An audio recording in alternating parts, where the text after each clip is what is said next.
Spoštovane pripadnice in pripadniki Slovenske vojske, danes je vaš dan. Danes je vaš praznik. Sprejmite moje iskrene čestitke. Položaj predsednika republike pa mi omogoča, da vam prenesem čestitke tudi vseh naših ljudi. Zaradi vaše moralne čvrstosti, profesionalnosti in domoljubne predanosti uživate njihovo polno zaupanje. To pa je nekaj, kar je zlasti v teh zahtevnih časih upravičeno razlog za vašo samozavest in ponos. V veliko čast mi je, da sem vaš vrhovni poveljnik. Dan Slovenske vojske je praznik slovenske države. Dejstvo, da se naša država težko pobira iz krize, prav nič ne zmanjšuje slavnosti in slovesnosti ob vašem dnevu.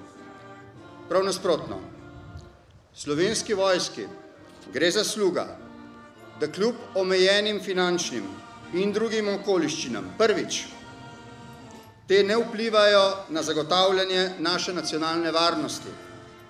Drugič, da omogoča usposobljenost, pripravljenost in varnost pripadnikov Slovenske vojske v misijah po vsem svetu. In tretjič, da se še bolj prizadevno vključuje v pomoč našemu prebivalstvu v primeru naravnih in drugih nesreč. Dan Slovenske vojske je praznik slovenske države.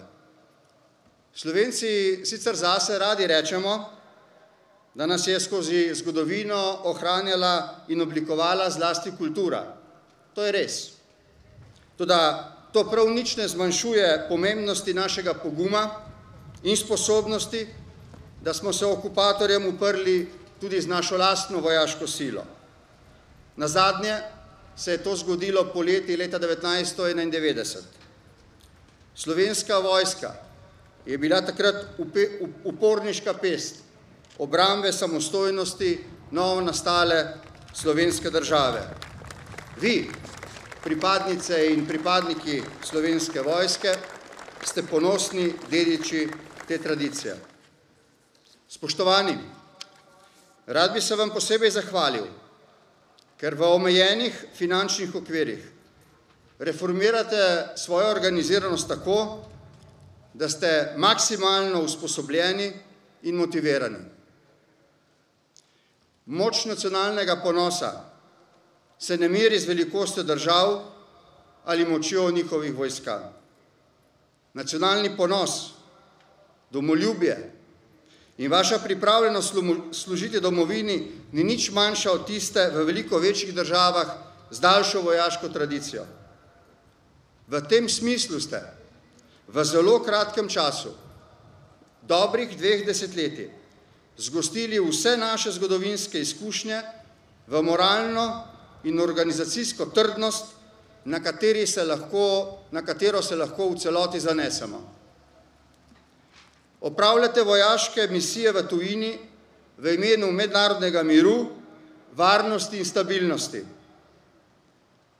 Žal vam ne znam v celoti prenesti mojih zelo vznesenih občutkov vsakič, ko svetovni državniki o vas zelo iskreno z občudovanjem govorijo o vaši usposobljenosti, profesionalnosti in vestnosti. Prosim, na današnji dan Slovenske vojske sprejmite moje posebne čestitke za vašo predanost v mednarodnih misijah. Zelo pomembno prispevate k našemu mednarodnemu ugledu. Ni čudno, da kot ena redkih institucij države uživate med ljudmi veliko mero zaupanja.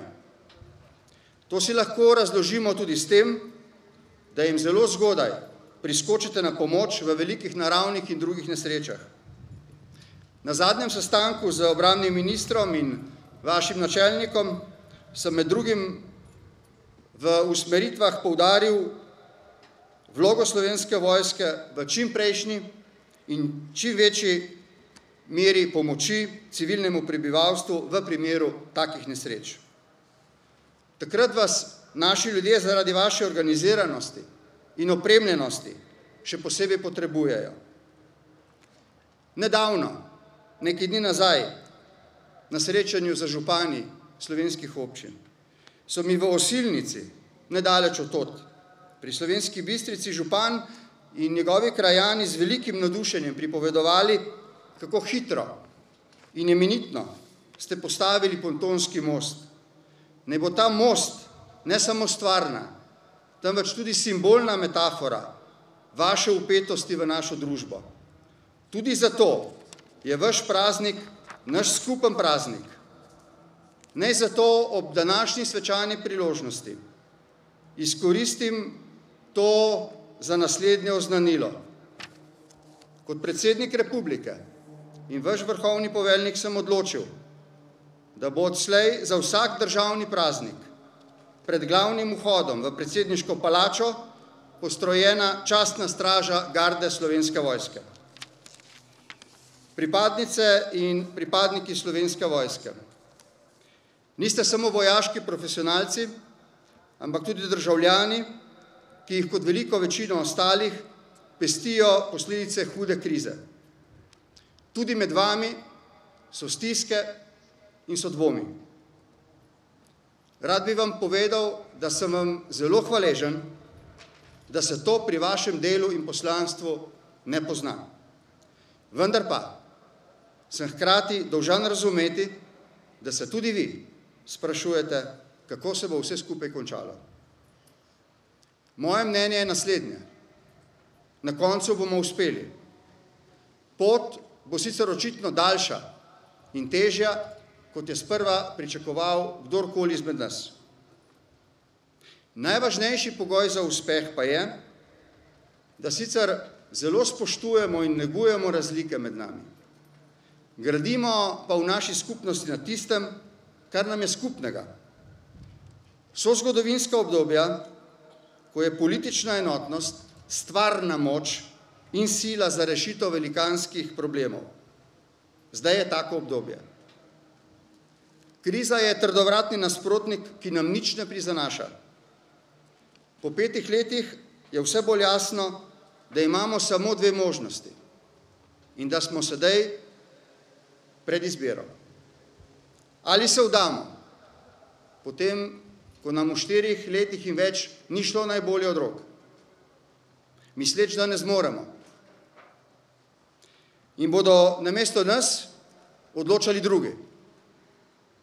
Ali pa se tudi spričo izkušenj v teh letih, ko nam je in ni uspevalo, pogumno upremo in se skupaj izvlečemo iz tega nevarnega obroča.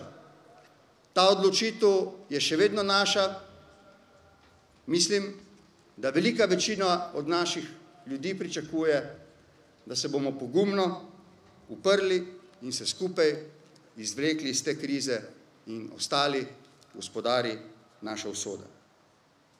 Če bi našo stvarno suverenost suspendirali zaradi naše neodločnosti ali politične razklanosti, daljše obdobje v prihodnje nobenega državnega praznika ne bi več mogli praznovati z enako pokončno moralno držo in ponosom. To pripadnice Slovenske vojske in pripadniki Slovenske vojske ni vaša odgovornost. To je najprej predvsem moja odgovornost in odgovornost vseh, ki v vašem imenu in v imenu naših ljudi sprejemamo pomembne politične odločitve. Rad bi povedal, da se te odgovornosti v celoti zavedamo. Naj zaključim. Danes je vaš dan in vaš praznik, ker ste bili in ste kos odgovornosti, ki vam je naložena. To odgovornost izpolnjujete zelo častno. Zato mi dovolite, da vam ob čestitkah za vaš praznik izrazim mojo polno podporo in občudovanje. Ostanite vzor tudi naprej. Srečno!